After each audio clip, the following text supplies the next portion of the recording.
11 дней, 24 команды, столько же видов спорта, 239 комплектов медалей, 1900 волонтеров, 707 судей.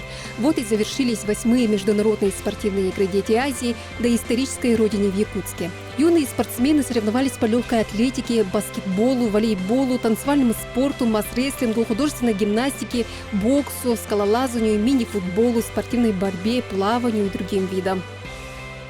Битэх киси рахамо я на ким халая битяна оле чапчиге жикалла мукайун команда варана хаю очко вера мен юддум бокорнан кырат дакытна басыйгасан жарнан билин уже 2 курс болду.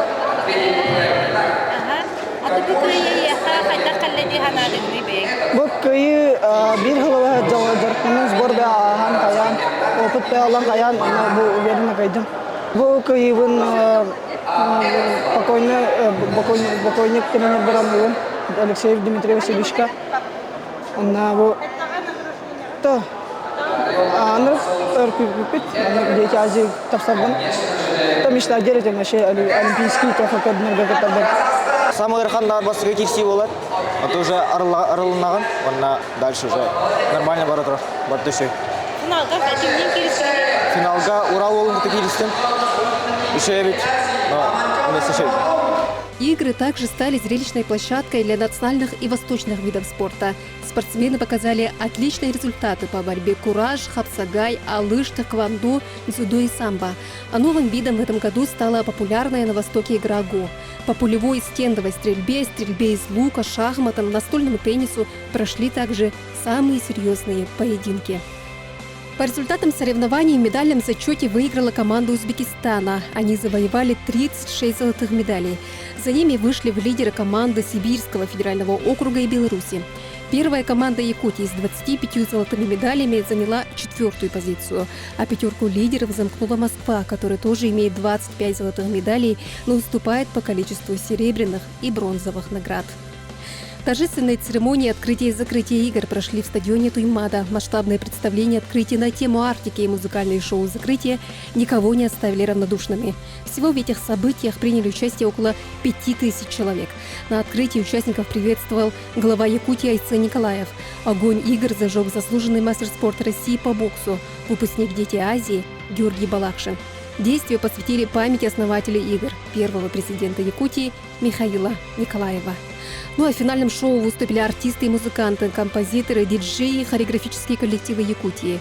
Хедлайнером мероприятия стал популярный артист Нилетто. Игр «Дети Азии», появились новые команды из других стран. И также слышим очень приятные отзывы от гостей, которые побывали на спортивных площадках. Я сам лично тоже прошелся практически по всем спортивным площадкам города Якутска, посмотрел, как оформлено и как проходит сам процесс организации соревнований. Все очень на высочайшем уровне, и об этом отмечают наши гости. Культурная программа игр оказалась наполнена событиями не меньше, чем сами спортивные соревнования. Для участников и гостей работали культурно-развлекательные площадки. Все желающие могли посетить Якутский международный кинофестиваль и цирковой фестиваль «Мамонтенок», и даже гала-концерт оперных певцов. Украшением спортивного праздника стал национальный праздник. Многие гости побывали на традиционном цехе Туймады. 8-е игры «Дети Азии» назвали самым масштабным международным событием в сфере детского спорта в 2024 году в России и даже мире. Соревнования подтвердили, что спорт, особенно детский, является отличной возможностью налаживания отношений между странами. Следующие игры «Дети Азии» по зимним видам спорта состоятся в 2027 году, а летние – в 2028. Желаем всем участникам достигнуть больших высот на спортивном небосклоне. Пусть эти игры будут стартом на пути к большому спорту, к триумфу идеалов мира, дружбы и взаимопонимания.